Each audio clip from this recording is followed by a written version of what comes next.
Hey guys, कैसे हो आप लोग? आई होप सो आप लोग अच्छे होगे। तो हम लोग जो पढ़ रहे हैं वो पढ़ रहे हैं सामान्य ज्ञान। सामान्य ज्ञान की जो ल्यूसेंट बुक है वो हम लोग पढ़ाई कर रहे हैं, फुल रिवाइज कर रहे हैं वो बुक। तो इसमें जो है हमने सबसे पहले स्टार्ट किया था हिस्ट्री। तो हिस्ट्री में भी अभी तक जो हम पढ़ चुके हैं वो राष्ट्रकूट वंश तक पढ़ चुके हैं। ठीक है, तो राष्ट्रकूट वंश हमने कंप्लीट कर लिया है। अब उससे आगे हम पढ़ेंगे चालुक्य वंश। ठीक है, तो चलिए हम अपने टॉपिक पे वापस आते हैं। अब हम पढ़ेंगे चालुक्य वंश। कल्याणी के चालुक्य वंश की स्थापना तैलप द्वितीय ने की थी। कल्याणी के चालुक्य वंश की स्थापना तैलप द्वितीय ने की थी। इसकी राजधानी मानेखेट थी। इसकी राजधानी मानेखेट थी।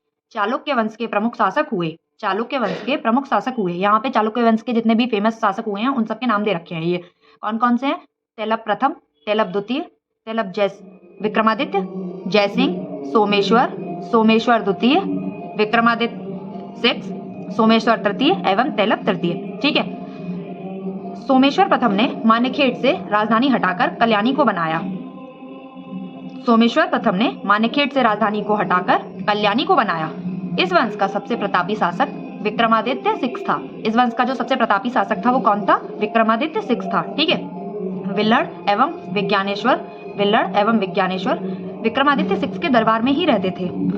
विल्लड़ और विज्ञानेश्वर जो थे वो विक्रमादित्य 6 के दरबार में ही रहते थे। मिताक्षरा हिंदू विधि ग्रंथ याज्ञवल्क्य स्मृति पर व्याख्या। मिताक्षरा नामक ग्रंथ की रचना महान विधिवेत्ता विज्ञानेश्वर ने की है। मिताक्षरा नामक ग्रंथ की रचना महान विधिवेत्ता विज्ञानेश्वर ने की है। विक्रमांक देवचरित की रचना विल्लड़ ने की है। विक्रमांक देवचरित्र की रचना विल्लड़ ने की है। इसमें विक्रमादित्य 6 के जीवन पर प्रकाश डाला गया है। इसमें विक्रमादित्य 6 के जीवन पर प्रकाश डाला गया है। चालुक्य वंश, ये जो अभी जो हमने चालुक्य वंश पढ़ा है ये कल्याणी के चालुक्य थे। कल्याणी मतलब कर्नाटक के जो चालुक्य थे वो थे। अब हम नेक्स्ट पढ़ेंगे वातापी के चालुक्य। क्या पढ़ेंगे हम नेक्स्ट? वातापी के चालुक्य। ठीक है, जयसिंह ने वातापी के चालुक्य वंश की स्थापना की। जयसिंह ने वातापी के चालुक्य वंश की स्थापना की, जिसकी राजधानी वातापी जो कि बीजापुर के निकट है। वातापी जो जगह है वो कहाँ पे है? बीजापुर के निकट है। इस वंश के प्रमुख शासक थे चालुक्य। वातापी के चालुक्य वंश के प्रमुख शासक कौन कौन से थे? पुलकेशिन प्रथम, कीर्तिवर्मन, पुलकेशिन द्वितीय, विक्रमादित्य, विनयदित्य एवं विजयादित्य। कौन कौन थे? पुलकेशिन प्रथम, कीर्तिवर्मन, पुलकेशिन द्वितीय, विक्रमादित्य, विनयदित्य एवं विजयादित्य। इसमें सबसे प्रतापी जो राजा था वो कौन था? चालुक्य वंश वातापी के जो चालुक्य थे उनका जो सबसे प्रतापी राजा था वो कौन था? पुलकेशिन द्वितीय था। ये क्वेश्चन इंपॉर्टेंट है, अक्सर एग्जाम्स में पूछा जाता है कि जो पुलकेशिन द्वितीय हैं वो किस वंश के थे? तो वह वातापी के चालुक्य वंश के थे। ठीक है, महाकूट स्तंभ लेख से प्रमाणित होता है। महाकूट स्तंभ लेख से प्रमाणित होता है कि पुलकेशिन द्वितीय बहु सुवर्ण एवं अग्निष्टोम यज्ञ संपन्न करवाया था। जो पुलकेशिन द्वितीय थे उन्होंने बहुत ही सुवर्ण व अग्निष्टोम यज्ञ संपन्न करवाया था। जिनेंद्र का मैगुती मंदिर पुलकेशिन द्वितीय ने ही बनवाया था। जिनेंद्र का जो मैगुती मंदिर है वो किसने बनवाया था? पुलकेशिन द्वितीय ने ही बनवाया था। पुलकेशिन द्वितीय ने हर्षवर्धन को हराकर परमेश्वर की उपाधि धारण करी थी। पुलकेशिन द्वितीय ने हर्षवर्धन को हराकर परमेश्वर की उपाधि धारण करी थी। ठीक है, इसने दक्षिणा पंथेश्वर की उपाधि भी धारण करी थी। जो पुलकेशिन द्वितीय था ना, उसने जब हर्षवर्धन को हरा दिया था तब तो उसने परमेश्वर की उपाधि धारण करी थी और इसी ने ही दक्षिणा पंथेश्वर की भी उपाधि धारण की थी। पल्लव वंशी शासक नरसिंह वर्मन प्रथम ने पुलकेशिन द्वितीय को लगभग 642 ईस्वी में परास्त किया। पल्लव वंशी शासक नरसिंह वर्मन प्रथम ने पुलकेशिन द्वितीय को लगभग 642 ईस्वी में परास्त किया और उसकी राजधानी बादामी पर अधिकार कर लिया। संभवतः इसी युद्ध में पुलकेशिन द्वितीय मारा गया। इसी विजय के बाद नरसिंह वर्मन ने वातापी कोंड की उपाधि धारण की। ऐहोल अभिलेख का संबंध पुलकेशिन द्वितीय से है। इसका ये जो हम पढ़ रहे हैं ना, इसमें जो सबसे ज्यादा इंपॉर्टेंट क्वेश्चन है वो यही है कि जो ऐहोल अभिलेख है उसका संबंध किससे है। तो आप यहाँ से यही क्वेश्चन सबसे ज्यादा रट लीजिए एक तरीके से कि ऐहोल अभिलेख किससे जुड़ा हुआ है। ऐहोल अभिलेख जो है वो पुलकेशिन द्वितीय से जुड़ा हुआ है। ठीक है, अजंता के एक गुहा चित्र में फारसी दूत मंडल को स्वागत करते हुए पुलकेशिन द्वितीय को दिखाया गया है। अजंता के एक गुहा चित्र में फारसी दूत मंडल को स्वागत करते हुए पुलकेशिन द्वितीय को दिखाया गया है। वातापी का निर्माणकर्ता कीर्तिवर्मन को माना जाता है। वातापी का जो निर्माणकर्ता है वो किसे माना जाता है? वो कीर्तिवर्मन को माना जाता है। मालवा को जीतने के बाद विनयादित्य ने सकलोत्तर पथनाथ की उपाधि धारण की। मालवा को जीतने के बाद विनयादित्य ने सकलोतर पंथनाथ की उपाधि धारण करी। कब, किसको जीतने के बाद? मालवा को जीतने के बाद। ठीक है, नेक्स्ट, विक्रमादित्य द्वितीय के शासनकाल में ही दक्कन में अरबों का आक्रमण हुआ। विक्रमादित्य के शासनकाल में ही दक्कन में अरबों ने आक्रमण किया। अरबों ने आक्रमण कब किया था? विक्रमादित्य के शासनकाल में। ठीक है, अरबों ने आक्रमण कब किया था दक्कन में? विक्रमादित्य द्वितीय के शासनकाल में। इस आक्रमण का मुकाबला विक्रमादित्य के भतीजा पुलकेशी ने किया था। इस आक्रमण का मुकाबला विक्रमादित्य के भतीजा पुलकेशी ने किया था। इस अभियान की सफलता पर विक्रमादित्य द्वितीय ने इसे अवनिज नाश्रय की उपाधि प्रदान करी थी। इसकी सफलता पर विक्रमादित्य द्वितीय ने इसे अवनिज नाश्रय की उपाधि प्रदान करी थी। विक्रमादित्य द्वितीय की प्रथम पत्नी लोक महादेवी ने पट्टदकल में विरूपाक्षम महादेव मंदिर तथा उसकी दूसरी पत्नी त्रैलोक्य देवी ने त्रैलोकेश्वर मंदिर का निर्माण करवाया था। इस वंश का अंतिम राजा कीर्तिवर्मन द्वितीय था। इस वंश का अंतिम राजा कौन था? कीर्तिवर्मन द्वितीय था। इसे इसके सामंत दंतदुर्ग ने परास्त कर एक नए वंश राष्ट्रकूट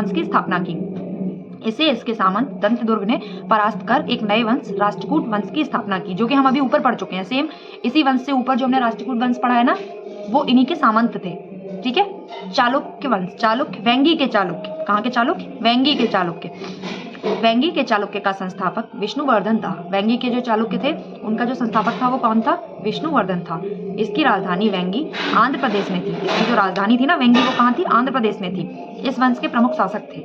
वेंगी के जो चालुक्य वंश है, इसके जो प्रमुख शासक थे वो कौन कौन से थे? जयसिंह प्रथम, इंद्रवर्धन, विष्णुवर्धन द्वितीय, जयसिंह द्वितीय एवं विष्णुवर्धन तृतीय। जयसिंह प्रथम, इंद्रवर्धन, विष्णुवर्धन द्वितीय एवं जयसिंह द्वितीय एवं विष्णुवर्धन तृतीय।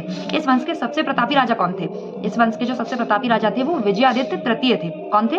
विजयादित्य तृतीय, जिसका सेनापति पंडरंग था। इसका सेनापति कौन था? पंडरंग था। अब हम पढ़ेंगे चोल वंश। कौन सा वंश पढ़ेंगे अब हम पढ़ेंगे चोल वंश। ठीक है, तो चालुक्य वंश से जो सबसे ज्यादा इंपॉर्टेंट क्वेश्चन है ना, वो सिर्फ एक ही क्वेश्चन है, पुलकेशिन द्वितीय वाला, कि पुलकेशिन द्वितीय का जो अभिलेख है ना, ऐहोल अभिलेख, बस एक आप वही याद कर लीजिए कि ऐहोल अभिलेख किससे जुड़ा हुआ है? वो पुलकेशिन द्वितीय से जुड़ा हुआ है। बस बाकी का चालुक्य वंश से इतने क्वेश्चन नहीं आते हैं। इतने क्या क्वेश्चन, बहुत ही कम, शायद ही कोई क्वेश्चन आता होगा। मैंने तो इससे यही क्वेश्चन देखा है। ठीक है, अब हम आते हैं चोल वंश पे। 9वीं शताब्दी में चोल वंश पल्लवों के ध्वंसावशेषों पर स्थापित हुआ। 9वीं शताब्दी में जब चोल वंश स्थापित हुआ था तो वो कहाँ, कैसे स्थापित हुआ था? पल्लवों के ध्वंस अवशेषों पर स्थापित हुआ था। इस वंश के संस्थापक विजयालय थे। इस वंश के संस्थापक कौन थे? विजयालय थे, जिनकी राजधानी तंजौर या तंजावुर थी। ठीक है, विजयालय ने नरकेसरी की उपाधि धारण की। नरकेसरी की उपाधि किसने धारण करी थी? विजयालय ने धारण करी थी। और निशुंभ सूदनी देवी का मंदिर बनवाया था। चोलों का स्वतंत्र राज्य आदित्य प्रथम ने स्थापित किया। चोलों का जो स्वतंत्र राज्य है वो आदित्य प्रथम ने स्थापित किया था। पल्लवों पर विजय पाने के उपरांत आदित्य प्रथम ने कोदंडराम की उपाधि धारण करी। चोल वंश के प्रमुख राजा थे। चोल वंश के प्रमुख राजा कौन कौन से थे? परांतक प्रथम, राजराज प्रथम, राजेंद्र प्रथम एवं राजेंद्र द्वितीय एवं कुलोतुंग। ठीक है, तक्कोलम के युद्ध में राष्ट्रकूट नरेश कृष्णा तृतीय ने परांतक वन को पराजित किया। तक्कोलम का जो युद्ध हुआ था उसमें जो राष्ट्रकूटों के नरेश थे कृष्णा तृतीय, उन्होंने परांतक प्रथम को पराजित किया। इस युद्ध में परांतक प्रथम का बड़ा लड़का राजादित्य मारा गया। ये जो युद्ध हुआ था ना तक्कोलम का, इसमें परांतक प्रथम का जो बड़ा बेटा था राजादित्य, वह मारा गया। राजराज प्रथम ने श्रीलंका पर आक्रमण किया। वहां के राजा महिम फाइव को भागकर श्रीलंका के दक्षिण जिला रोहड़ में शरण लेनी पड़ी थी। जो वहां के राजा थे ना महिम फाइव, उनको भागकर श्रीलंका के दक्षिण जिला रोहड़ में शरण लेनी पड़ी थी। राजराज वंश श्रीलंका के विजित प्रदेशों को चोल साम्राज्य का एक नया प्रांत मुंडी चोल मंडलम बनाया। राजराज प्रथम श्रीलंका के विजित प्रदेशों को चोल साम्राज्य का एक नया प्रांत मुंडी चोल मंडलम बनाया और पोलनरुवा को इसकी राजधानी बनाया। राजराज प्रथम शैव धर्म का अनुयायी था। जो राजराज प्रथम था वो कौन से धर्म का अनुयायी था? ये राजराज प्रथम जो है वो ये इंपॉर्टेंट है राजा। इसके बारे में काफी सारी चीजें आपको सुनने को मिलेंगी। सबसे पहले ये राजराजेश्वर का शिव मंदिर, ये भी काफी इंपॉर्टेंट है। तो राजराज प्रथम जो है वो शैव धर्म का अनुयायी था। इसने तंजौर में राजराजेश्वर का शिव मंदिर बनवाया था। ये जो मंदिर है ये इंपॉर्टेंट है और ये क्वेश्चन अक्सर पूछा जाता है कि जो राजराजेश्वर का शिव मंदिर है वो किसने बनवाया था? राजराज प्रथम ने बनवाया था। एवं राजराजेश्वर का जो शिव मंदिर बनवाया था वो किस वंश के राजा ने बनवाया था, कई बार ये भी पूछा जाता है, या फिर किन शासकों ने बनवाया था, मतलब राज राजेश्वर का मंदिर किन शासकों के द्वारा बनवाया गया था। तो ये जो मंदिर है ये राज राजेश्वर का मंदिर चोल शासकों के द्वारा बनवाया था। राजा कौन थे? राजराज प्रथम। ठीक है, आया समझ में। अब नेक्स्ट टॉपिक पढ़ते हैं। नेक्स्ट पॉइंट, चोल साम्राज्य का सर्वाधिक विस्तार राजेंद्र प्रथम के शासनकाल में हुआ। चोल साम्राज्य का जो सर्वाधिक विस्तार हुआ था ना, वो किसके शासनकाल में हुआ था? राजेंद्र प्रथम के शासनकाल में हुआ था। बंगाल के पाल शासक महिपाल को पराजित करने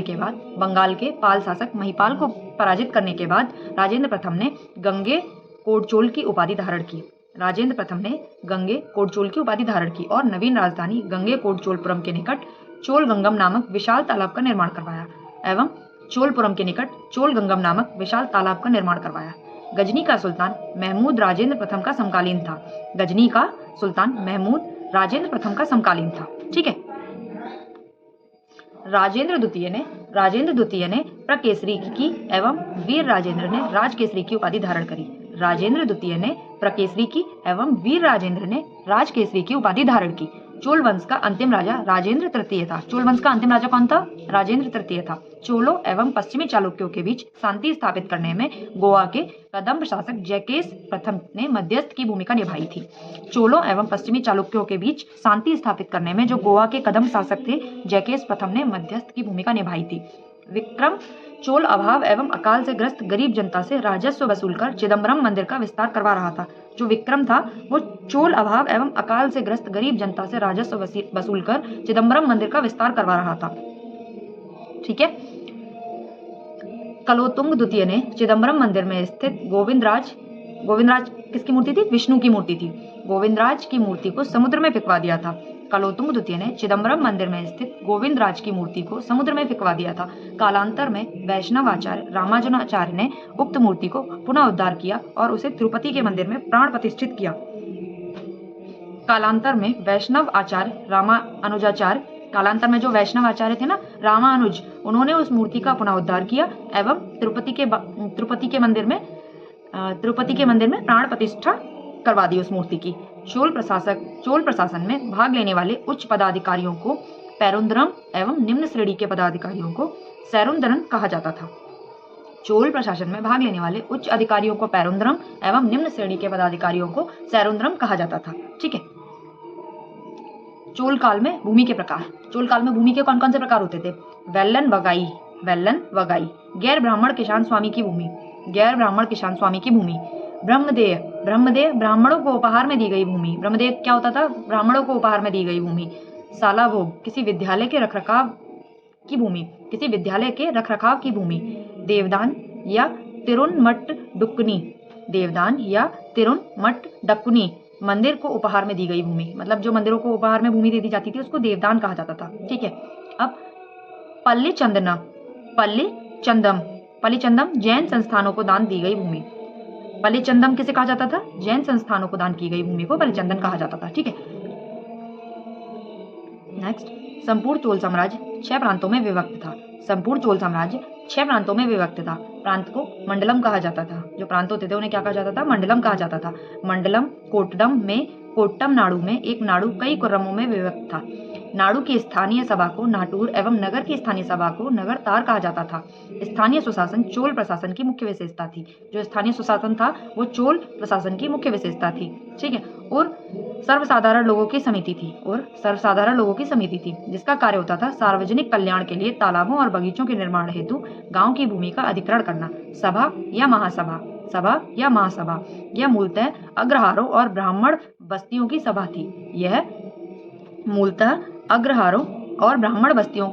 थी। जिसके सदस्यों को पेरुमक्कल कहा जाता था। यह सभा वरियम नाम की समितियों के द्वारा अपने कार्य को संचालित करती थी। ये जो सभा थी ये वरियम नाम की समितियों के द्वारा अपने कार्य को संचालित करती थी। सभा की बैठक गाँव में मंदिरों के निकट वृक्ष के नीचे या तालाब के किनारे होती थी। व्यापारियों की सभा को नरगम कहते हैं। व्यापारियों की जो सभा होती थी उसे क्या कहते हैं? नरगम कहते हैं। चोल काल में भूमिकर उपज का 1/3 भाग हुआ करता था। चोल काल में जो भूमिकर होता था वो उपज का 1/3 भाग हुआ करता था। गांव में कार्य समिति की सदस्यता के लिए जो वेतनभोगी कर्मचारी रखे जाते थे उन्हें मध्यस्थ कहते थे। ब्राह्मणों को दी गई कर मुक्त भूमि को चतुर्वेदी मंगलम एवं दान की गई भूमि को ब्रह्मदेह कहा जाता था। ये इतना इंपॉर्टेंट नहीं है, इसलिए मैं आपको ये वन लाइनर केवल पढ़ के सुना रही हूँ। जो भी इंपॉर्टेंट होता है वो मैं आपको ऑलरेडी बता देती हूँ कि हाँ ये इंपॉर्टेंट है, इसको हाईलाइट कर लीजिए। इसको सिर्फ आपको मैं पढ़ती जा रही हूँ और आपको सिर्फ सुनना है, ठीक है। जहाँ इंपॉर्टेंट होगा वहाँ मैं आपको बता दूंगी कि ये इंपॉर्टेंट है, इसको हाईलाइट कर दीजिए। ओके। चोल सेना का सबसे संगठित अंग था पदाति सेना। चोल काल में काशू सोने के सिक्के थे। चोल काल में जो काशू थे वो किसके सिक्के थे? काशू सोने के सिक्के थे। तमिल कवियों में जैन गोंदर प्रसिद्ध कवि था जो कुलोत्तुंग प्रथम का राजकवि था। उसकी रचना है कलिंग तुपर्णी, ठीक है। कंबन, ओट्टकुट्टन और पुंगलेदी को तमिल साहित्य का त्रिरत्न कहा जाता है। ये इंपॉर्टेंट है, ये पूछ लिया जाता है कि तमिल साहित्य का त्रिरत्न किसे कहा जाता है? कंबन को, ओट्टकुट्टन को और पुंगलेदी को तमिल साहित्य का त्रिरत्न कहा जाता है, ठीक है। ये याद रखने वाली चीज है। वैसे तो ये इतना डिफिकल्ट नाम है कि याद होता नहीं है, लेकिन याद तो करना पड़ेगा क्योंकि एग्जाम में आता है ये क्वेश्चन। पंप, पोन व रन कन्नड़ साहित्य के त्रिरत्न माने जाते हैं। ये भी काफी इंपॉर्टेंट है, ये भी अक्सर पूछा जाता है कि पंप, पोन एवं रन इन्हें ये किस साहित्य के त्रिरत्न माने जाते हैं? तो ये कन्नड़ साहित्य के त्रिरत्न माने जाते हैं। इन तीनों का नाम भी याद होना चाहिए आपको। पर्सी ब्राउन ने तंजौर के बृहदेश्वर मंदिर के विमान को भारतीय वास्तुकला का निकस माना है। पर्सी ब्राउन ने तंजौर के बृहदेश्वर मंदिर के विमान को भारतीय वास्तुकला का निकस माना है। चोलकालीन नटराज प्रतिमा को चोल कला का सांस्कृतिक सार या निचोड़ कहा जाता है। चोल काल की जो नटराज की प्रतिमा है ना, उसे चोल कला का सांस्कृतिक सार या निचोड़ भी कहा जाता है। शैव संत ईशान शिव पंडित राजेंद्र फर्स्ट के गुरु थे। शैव संत जो थे ना ईशान शिव, वो पंडित राजेंद्र प्रथम के गुरु थे। चोल काल का सबसे महत्वपूर्ण बंदरगाह कावेरीपट्टनम था। चोल काल का जो सबसे इंपॉर्टेंट बंदरगाह था वो कावेरीपट्टनम था। बहुत बड़ा गांव जो एक इकाई के रूप में शासित किया जाता है उसे तनियर कहा जाता है। बहुत बड़ा गांव जो एक इकाई के रूप में शासित किया जाता है उसे तनियर कहा जाता है। क्या कहा जाता है? उसे तनियर कहा जाता है। उत्तर मैरूर शिलालेख जो सभा संस्था का विस्तृत वर्णन उपस्थित करता है, परातांक प्रथम के शासनकाल से संबंधित था। चोलों की राजधानी कालक्रम के अनुसार थी। उरेयूर, तंजौर, गंगेकोंड, चोलपुरम एवं कांची। चोल काल में सड़कों की देखभाल बगान समिति करती थी। चोल काल में आम वस्तुओं का आदान प्रदान का आधार धान था। चोल काल में जो आम वस्तुओं का आदान प्रदान होता था ना, उनका आधार पता है क्या था? उनका आधार जो था वो धान था। चोल काल के विशाल व्यापारी समूह निम्न थे। कौन कौन से थे? वलंजियार, नानादेशी एवं मणिग्रामम। विष्णु के उपासक अलवार एवं शिव के उपासक नयनार संत कहलाते थे। विष्णु के उपासक कौन कहे जाते थे? अलवार एवं शिव के उपासक कौन कहे जाते थे? नयनार संत कहे जाते थे, ठीक है। अब इसमें ये उत्तर मेरूर अभिलेख के अनुसार सभा की सदस्यता। नेक्स्ट है यादव वंश। देवगिरी के यादव वंश की स्थापना भिल्लम पंचम ने की थी। इसकी राजधानी देवगिरी थी। इस वंश का सबसे प्रतापी राजा सिंघन था। इस वंश का अंतिम स्वतंत्र शासक रामचंद्र था, जिसने अलाउद्दीन के सेनापति मलिक काफूर के सामने आत्मसमर्पण कर दिया था। नेक्स्ट है होयसल वंश। कौन सा? होयसल वंश।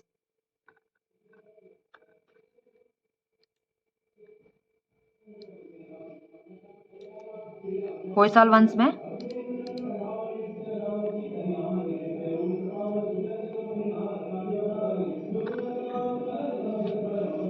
द्वार समुद्र के होयसाल वंश की स्थापना विष्णुवर्धन ने की थी। द्वार समुद्र का जो होयसाल वंश है उसकी स्थापना किसने करी थी? उसकी स्थापना जो है वो विष्णुवर्धन ने की थी। होयसाल वंश यादव वंश की एक शाखा थी। बेलूर के चिन्ना केशव मंदिर का निर्माण विष्णुवर्धन ने 1117 ईस्वी में करवाया था। होयसाल वंश का अंतिम शासक बल्लाल तृतीय था, जिसे मलिक काफूर ने हराया था। होयसाल वंश का अंतिम शासक कौन था? बल्लाल तृतीय था, जिसने मलिक काफूर को हराया था। होयसाल वंश की राजधानी द्वार समुद्र थी। होयसाल वंश की राजधानी क्या थी? द्वार समुद्र थी। कदम वंश की स्थापना मयूर शर्मन ने की थी। कदम वंश की राजधानी वनवासी थी। कदम वंश की राजधानी क्या थी? वनवासी थी। नेक्स्ट है गंग वंश। गंग वंश का संस्थापक वज्रहस्त पंचम था। गंग वंश का संस्थापक कौन था? वज्रहस्त पंचम। अभिलेखों के अनुसार गंग वंश के प्रथम शासक कोंकर्णी वर्मा थे। अभिलेखों के अनुसार गंग वंश के प्रथम शासक कौन थे? कोंकर्णी वर्मा थे। गंग की प्रारंभिक राजधानी कुवलाल थी, जो बाद में तलकाड़ हो गई। दत्तक सूत्र पर टीका लिखने वाला गंग शासक माधव प्रथम था। दत्तक सूत्र पर टीका लिखने वाला प्रथम शासक माधव प्रथम था। काकतीय वंश, कौन सा? काकतीय वंश। नेक्स्ट, काकतीय वंश का संस्थापक बीटा प्रथम था। काकतीय वंश का संस्थापक बीटा प्रथम था, जिसने नलगोंडा में एक छोटे से राज्य का गठन किया। जिसने नलगोंडा में एक छोटे से राज्य का गठन किया, जिसकी राजधानी अमकोंड थी। जिसकी राजधानी क्या थी? अमकोंड थी। इस वंश का सबसे शक्तिशाली शासक गणपति था। रुद्रमा देवी गणपति की बेटी थी, जिसने रुद्रदेव महाराज का नाम ग्रहण किया, जिसने 35 वर्ष तक शासन किया। जिसने 35 वर्ष तक शासन किया। गणपति ने अपनी राजधानी वारंगल में स्थानांतरित कर ली थी। गणपति ने अपनी राजधानी वारंगल में स्थानांतरित कर ली थी। इस राजवंश का अंतिम शासक प्रताप रुद्र था। इस वंश का जो अंतिम शासक था, प्रतापी शासक जो था, वो रुद्र था। तो नेक्स्ट सीमावर्ती राजवंशों का अभ्युदय। नेक्स्ट पॉइंट जो है वो सीमावर्ती राजवंशों का अभ्युदय है। तो ये जो है वो हम कल की वीडियो में पढ़ेंगे। आज के लिए इतना ही काफी है। Okay, thank you.